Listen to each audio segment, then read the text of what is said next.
La question maintenant sera celle de Monsieur Jacques Krabal pour Madame la ministre des Affaires sociales et de la Santé sur la révision du schéma régional d'organisation des soins dans le département de l'Aisne. Vous avez la parole, Monsieur Krabal. Madame la Présidente, Madame la Ministre, vous me permettrez de revenir sur les conséquences de la loi HPST qu'il est envisagé de revoir. Je le ferai en évoquant la situation particulière du centre hospitalier de Château-Thierry à travers le projet de SROS. Initialement, il envisageait de supprimer la permanence des soins en traumatologie, le service de réa, la néonatologie et donc le déclassement de la maternité du niveau 2A au niveau 1. L'USLD et la mise en cause de nos coopérations avec le CHU de Reims.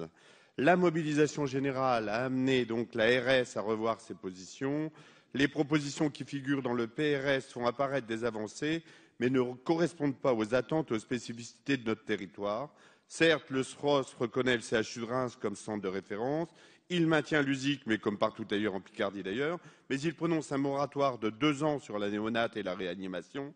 Les menaces continuent de peser sur ces services. Pour le territoire d'INSUS, ce PRS vaut pour la période 2012-2014, alors qu'il court jusqu'en 2017 ailleurs. Et puis, le statut de centre de recours intermédiaire qui nous est appliqué ne fait, lui, l'objet d'aucune définition. Par ailleurs, les éléments pris en compte pour établir ce SROS n'ont pas été analysés avec pertinence. Ainsi, la CRCA et l'ARS reconnaissent d'ailleurs que des données démographiques, des spécificités géographiques, les temps de parcours, les incidences financières, les réseaux de communication, la non prise en compte du plus grand centre SSR de France de Villiers-Saint-Denis à 11 minutes de Château-Thierry sont autant de données qui ont été négligées. Le Conseil régional de Picardie maintient, lui, que ce SROS n'est pas bon et que, pour nous, en l'état, il n'est pas acceptable. C'est pourquoi, Madame la Ministre, ce serait un honneur de vous accueillir à Château-Thierry pour appréhender toutes ces réalités de terrain. En dehors de cette invitation, ma question est la suivante. Pouvez-vous diligenter une étude comparative exhaustive qui nous permettrait de connaître l'impact financier et la pertinence du projet de santé de la communauté hospitalière de territoire, nous liant à Amiens, et celui qui nous rattacherait à Champagne-Ardenne et à Reims. Jean de La Fontaine disait « Il n'est affection dont on ne vienne à bout ». Donc voilà ce que nous souhaitons. Merci Madame la Ministre. Merci Monsieur Krabal. La parole est maintenant Madame la Ministre déléguée auprès de la ministre des Affaires sociales et de la Santé chargée des personnes handicapées. Vous avez la parole Madame Carlotti. Merci Madame la Présidente. Monsieur le député Jacques Krabal, vous avez appelé l'attention de la ministre des Affaires sociales et de la Santé sur la situation du centre hospitalier de Château-Thierry. Les schémas régionaux d'organisation de soins au sein des projets régionaux de santé ont pour objectif de susciter les évolutions nécessaires de l'offre de soins afin qu'elle réponde aux besoins de la population. Il vise aussi à l'amélioration de l'efficience du système régional de santé. Le PRS de Picardie vient d'être arrêté après une large phase de concertation. Il ne décide d'aucun retrait d'autorisation en médecine, chirurgie, obstétrique et accueil des urgences. C'est un choix particulièrement ambitieux dans une région manquant de médecins et qui marque la volonté de maintenir le maillage territorial, en particulier des établissements publics de santé, au profit de la population picarde dont les déterminants de santé sont défavorables. Concernant plus particulièrement le territoire de santé sur lequel le centre hospitalier de Château-Thierry se situe, un certain nombre d'adaptations sont envisagées. Ainsi, les établissements ayant une activité de cardiologie, comme à Château-Thierry, continuent de disposer d'une unité de soins intensifs cardiologiques. Concernant les 3 autres unités de réanimation existantes dans chacun des établissements publics de la 11, Soissons et Château-Thierry, 2 sont assurément indispensables et une évaluation sur le maintien des 3 sites sera menée en 2015. Enfin, pour tenir compte de la proximité géographique que vous évoquez avec Reims, les activités de soins de recours régionales pour les habitants du sud de l'Aisne sont situées explicitement à Reims.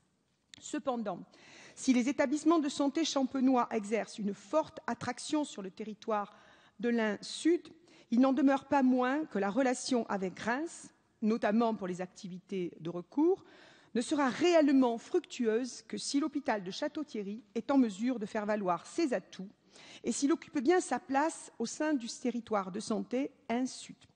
De la même façon, le maintien d'activités comme celle de l'unité de soins intensifs cardiologiques et celle de réanimation dont le cahier des charges sont exigeants pourra être d'autant plus durable que les établissements de ce territoire coopéreront. Les établissements de Laon, Soissons et Château-Thierry, qui demeurent chacun fragiles, ont donc bien intérêt à coopérer pour continuer à offrir des soins de qualité à l'ensemble de la population. Merci, monsieur le député. Monsieur Krabal. Oui, merci Madame la Ministre. Je voudrais revenir sur la nécessité pour nous de l'interrégionalité que franchement nous appelons de nos vœux. Elle est pratiquée dans bien des domaines sur le territoire national, et y compris dans celui de la santé. Le centre hospitalier d'Hirson travaille avec la région Nord, avec la Belgique. Pour des raisons de proximité géographique, les centres hospitaliers de Château-Thierry et de Villiers-Saint-Denis travaillent depuis longtemps avec le CHU de Reims. Aussi, à la condition d'être négocié avec l'ARS de Champagne-Ardenne, le rattachement du CH de Château-Thierry à une communauté hospitalière de territoire incluant Reims serait cohérent au point de vue géographique, sanitaire et économique. Sur la base de critères objectifs, le classement du groupement de coopération sanitaire des centres hospitaliers de Villiers-Saint-Denis et Château-Thierry au centre de recours intra-régional est pertinent. Nous avons 700 lits. Ce GCS, initié par l'ancienne ARH, est un modèle de collaboration où les CME, les directions et les personnels s'investissent depuis très longtemps dans son fonctionnement. Et donc c'est pourquoi nous demandons le maintien d'une permanence de soins ouverts jusqu'à minuit, y compris les week-ends et les jours fériés. Ce qui doit nous guider, Madame la Ministre, c'est une offre de soins améliorée pour tout notre bassin de vie, avec des coûts moins élevés. Dans ce cas de figure, cela permettrait en outre de diminuer le montant des gardes. Sur d'autres territoires, à indicateurs identiques, voire moins pertinents, les services de néonatologie sont préservés. On se demande donc ce qui justifie que le nôtre soit sur la sellette. Idem pour notre service de réanimation, qui a pourtant le taux d'occupation le plus élevé de Picardie et qui sont tout neufs. Plusieurs millions d'euros d'investissement. Donc voilà pourquoi nous demandons le maintien de l'ensemble des services existants dans le centre hospitalier de Château-Thierry. Et Jean de La Fontaine, puisque vous savez, la vie de Château-Thierry et la vie de la date de Jean de La Fontaine, disait qu'en toute chose, il faut considérer à la fin la fable renard et le bouc. Merci Madame la Ministre. Merci Monsieur Krabal.